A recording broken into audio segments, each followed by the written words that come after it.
Welcome back. Okay, let's dive right into this because I am absolutely thrilled you're here today.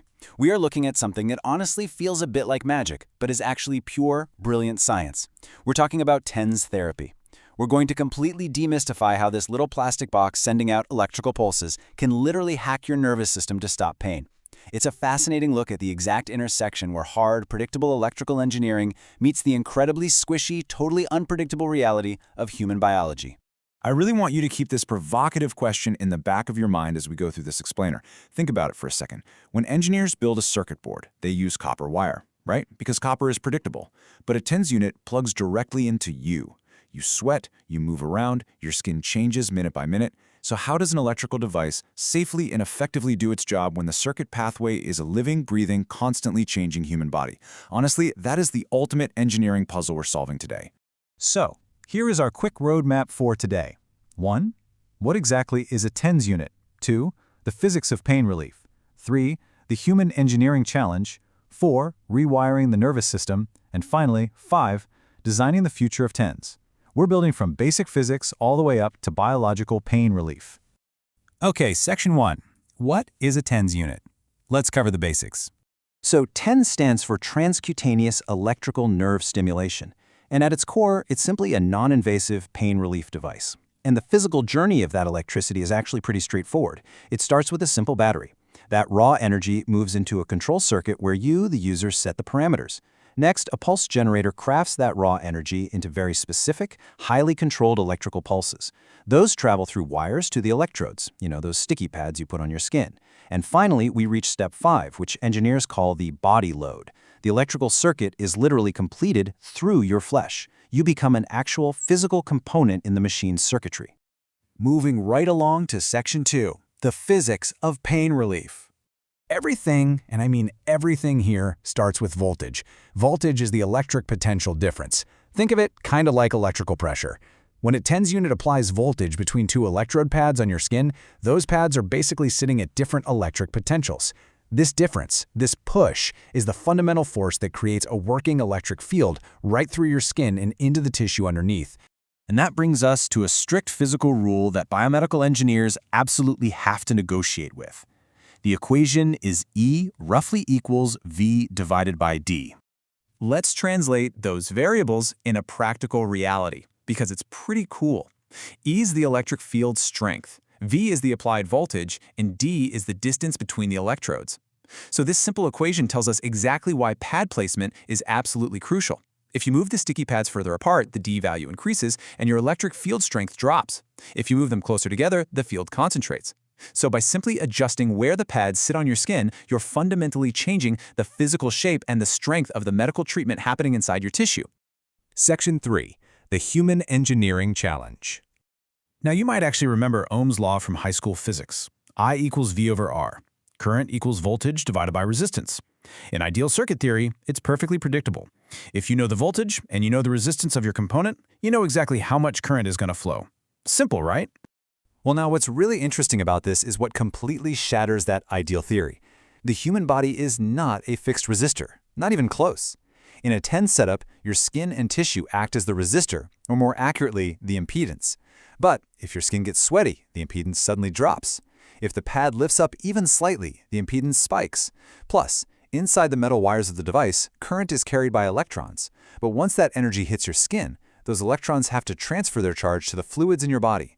From that exact moment on, the current is carried by the physical movement of ions inside your tissue. It turns into a highly unpredictable, ever-changing pathway.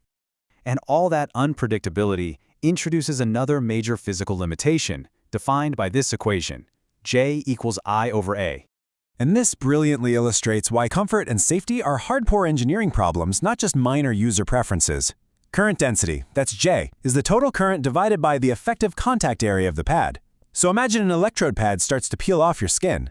The contact area, the A in our equation, suddenly gets much smaller. Because the exact same amount of current is now being forced through a tiny little patch of skin, the current density spikes dramatically. Instead of a nice soothing tingle, you get a sharp, irritating zap. So these physical limitations literally dictate your experience as a user.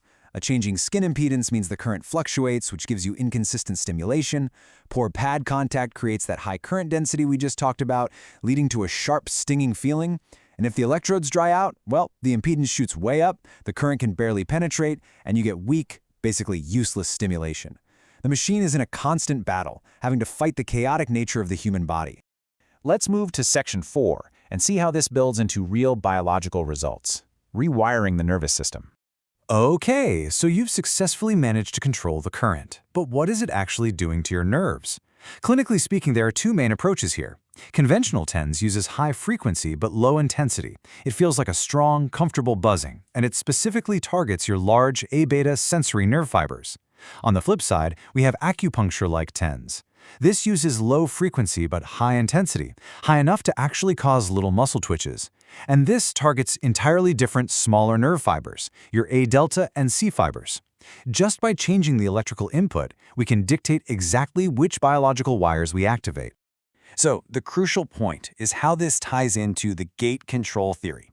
When conventional TENS activates those large, non-painful A-beta fibers we just mentioned, those signals rush straight to the spinal cord. Once they get there, they activate inhibitory neurons inside this substantia gelatinosa. These inhibitory neurons literally act like a bouncer, a gatekeeper, shutting down the transmission cells that are trying to send pain signals from smaller fibers up to your brain. You are using an electrical field to literally slam a biological gate shut in your spine. How amazing is that? But it gets even better, because it's not just electrical blocking, it is practically chemical warfare against pain. Depending on the frequency of the TENS unit, your body actually releases different types of its own natural painkillers, which we call endogenous opioids. Low-frequency TENS triggers your mu opioid receptors, while high-frequency triggers delta opioid receptors. The electrical pulses are basically commanding your central nervous system to flood your body with endorphins and enkephalins. It utilizes descending inhibitory pathways from the brainstem all the way down to the spinal cord to completely wash away the pain. Finally, Section 5, Designing the Future of TENS. The next generation of TENS devices is all about actively adapting to the realities of the human body. Because we know skin impedance changes so much, future devices are going to feature built-in impedance checking before they even send a pulse, instantly warning you if the pad contact is poor. We'll see automatic adaptive current control that adjusts on the fly if you sweat or change positions. We're looking at app-guided placement and incredibly high compliance voltage. While commercial units today max out at around 30 volts, researchers are developing units up to 300 volts. This massive jump allows for multiplexing, which means rapidly switching currents to safely target multiple nerve structures all at once, through the skin, without burning it. It is incredibly smart engineering actively closing the gap with messy biology. Which leaves us with this final, amazing thought.